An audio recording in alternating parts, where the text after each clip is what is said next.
Dalam pengorganisasian merupakan proses pembentukan wadah atau sistem dan menyusun anggota dalam bentuk struktur organisasi untuk mencapai tujuan organisasi. Jika dikaitkan dengan pendidikan,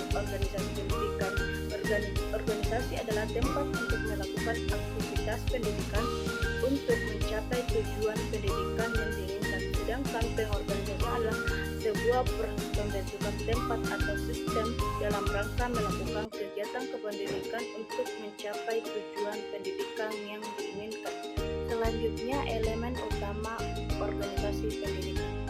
Elemen organisasi pendidikan adalah komponen-komponen utama yang membentuk struktur dan fungsi atau suatu organisasi pendidikan seperti sekolah atau perguruan tinggi. Elemen-elemen ini meliputi berbagai aspek yang saling berkaitan dengan pendukung operasional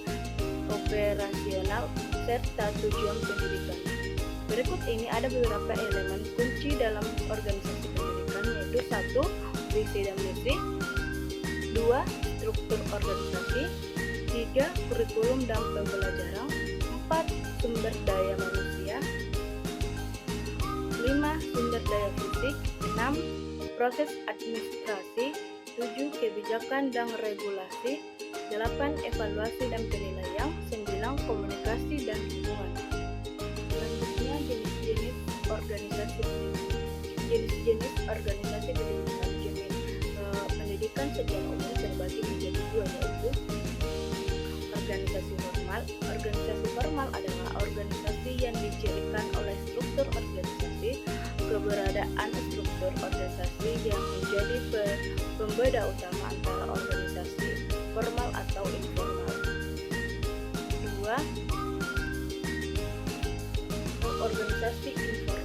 Keberadaan organisasi dapat dilihat dari 3 karakteristik, yaitu norma perilaku, tekanan untuk adaptasi kepemimpinan formal.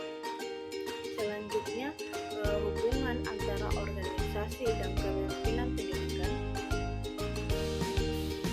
yaitu ada beberapa pendidikan saling berhubungan, yaitu 1. Visi dan misi, 2.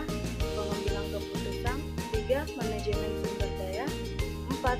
Kultur organisasi, 5. Komunikasi dan kolaborasi, 6. Implementasi kebijakan, 7. Perubahan dan inovasi, 8.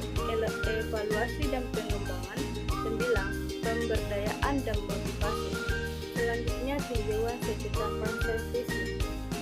Beberapa berikut tinjauan mendalam mengenai konsep visi, yaitu 1. Definisi dan tujuan visi, 2. Ciri-ciri visi yang efektif, 3. Peran visi dalam organisasi pendidikan, 4. Pengembangan visi, 5. Implementasi dan evaluasi, 6. Contoh visi dalam pendidikan.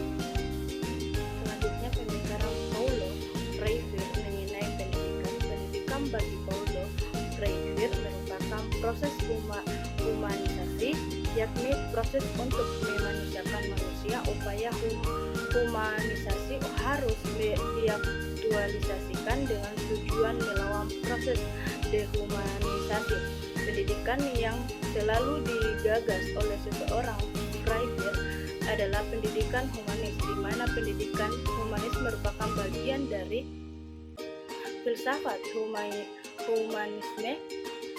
Aliran filsafat humanisme adalah yang diciptakan oleh Freire, di mana manusia adalah subjek atau pelaku dalam pendidikan. Selanjutnya, pengertian budaya organisasi. Budaya organisasi merupakan suatu kekuatan sosial yang tidak tampak yang dapat menggerakkan orang-orang dalam suatu organisasi untuk melakukan aktivitas kerja secara tidak sadar. Tiap-tiap orang di dalam suatu organisasi mempelajari budaya yang berlaku di dalam organisasinya, apalagi bila ia sebagai orang baru. Supaya dapat diterima oleh lingkungan tempat kerja, ia berusaha mempelajari apa yang dilarang, apa yang diwajibkan, apa yang baik dan apa yang buruk, apa yang benar dan apa yang salah, dan apa yang harus dilakukan dan apa yang tidak boleh dilakukan. Di dalam 3 organisasi tempat kerja itu, jadi budaya organisasi mensosialisasikan dan menginternalisasi pada para anggota organisasi. Selanjutnya, perspektif pendidikan ekonomi dalam rangka pengembangan pelaku ekonomi berwawasan budaya bangsa.